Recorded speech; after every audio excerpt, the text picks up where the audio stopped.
Hi, and welcome to the next in our insurance series. We've already touched on simplification. We've touched on the importance of culture and the importance of data. And throughout the last three sessions, we've talked about the importance of the relationship between those three components. We want to get a little bit more technical now. And I'm once again here with Loka, and to talk about the age-old insurance firm risk of claims handling and fair value.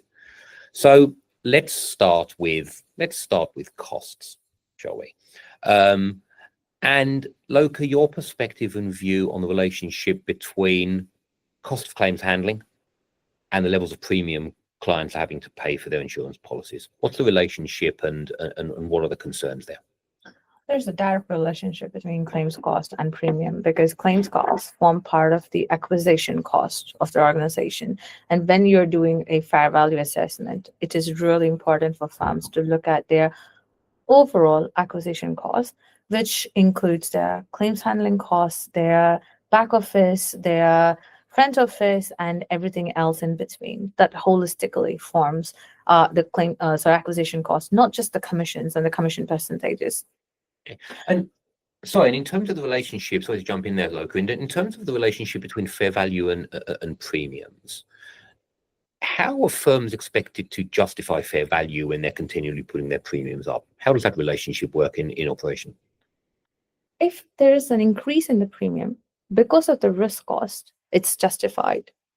But if there is going to be an increase in the premium because their acquisition costs have gone up, and because of inefficient systems and controls in place, that is a sign that the fair value is non-existent in that product. And what the customers are paying, they're not deriving value for that amount that they have paid.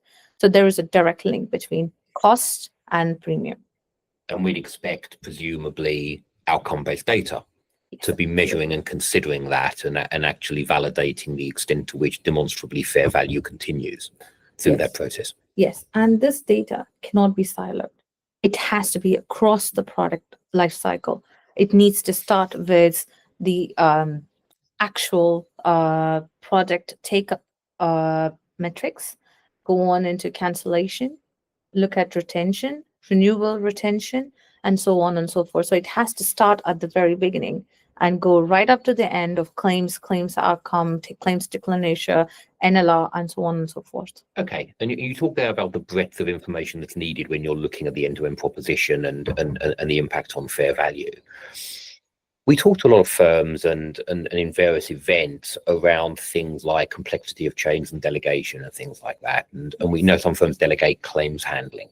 Yeah. What's the impact of delegated claims handling on delivery of fair outcomes, and how do firms stay on top of that where they do actually delegate this critical task?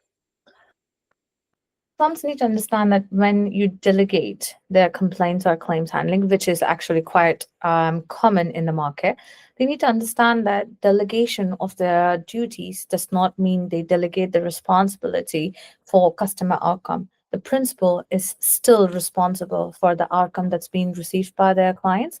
That's why the FCA is quite keen on onboarding third party oversight, and all those things. So when you bring in a third party, you delegate critical functions like claims and complaints. Principals have to be on top. They need to actively onboard firms that align culturally, like we spoke about in the previous discussions. Their culture need to align, their systems and controls need to align, and thereby they can ensure that the customer outcome that they receive through the third party aligns with the principal's firm expectations. Sorry. You touched on culture there, Loka, and we talked with Katie last time about the importance of culture through an organization. Yeah. But presumably there's also something critical here around the way in which the culture of maybe the principal or the client owning firm determines who to delegate claims handling to, and in terms of the robustness with which they empower their business lines to provide that proper level of oversight. Because I guess it would be quite easy for organizations to find a cheaper option. Perhaps rather than the correct options when thinking about the nature of the customer and the nature of the products where claims are likely to occur. Absolutely, and that is why it is completely essential for firms to have robust third-party monitoring, starting not just existing third parties, but their onboarding should also be monitored, their risks assessed, and their suitability to the distribution chain, the target market, and the product that's being marketed, and the vulnerability in the market. Everything has to be assessed, and the ability of these TPAs to handle that kind of vulnerability in the target market should also be assessed as part of the onboarding. And I don't think you've just mentioned vulnerability twice there. I don't think actually we've touched on vulnerability in this series. So I think it's probably about time we did. In terms of aligning and I know a lot of people don't like the word vulnerability. Customers with additional needs perhaps is a better phrase. But in terms of these types of clients and the claims process, what adaptations and focus do firms need to place to ensure that customers get that right level of support where they may need something extra?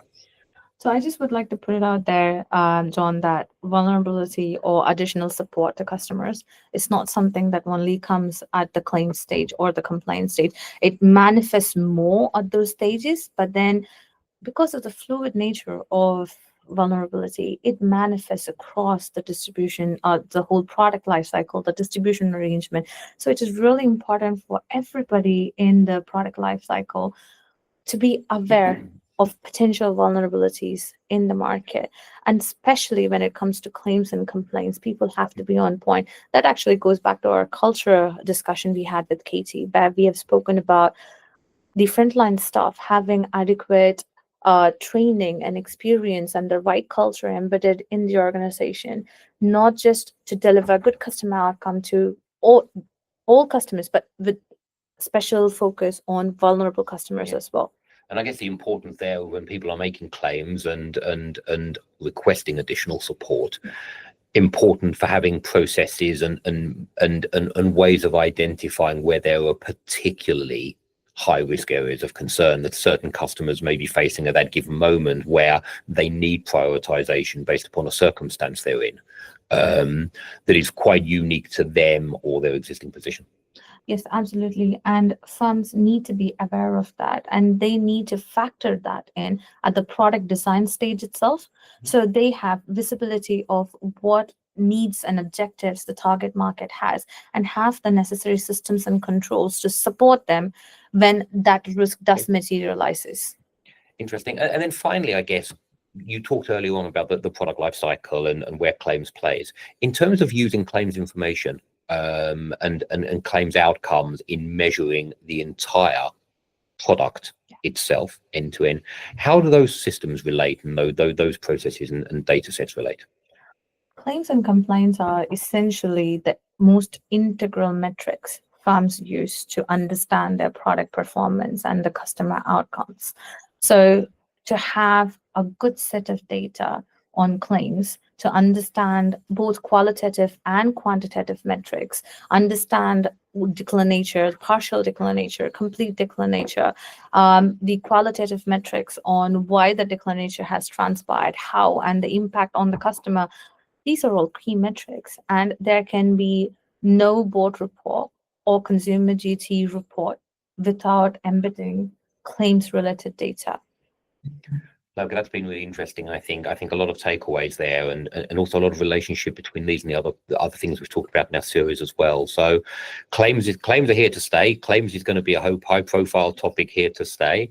And I think when firms are thinking about things like simplification and governance and culture, perhaps a really good place to start would be opportunities to make this process easier for customers, measure the process more effectively, and identify opportunities to handle claims where there are opportunities in a more cost-effective and efficient way, both for the firm and for customers. Loka, thanks very much.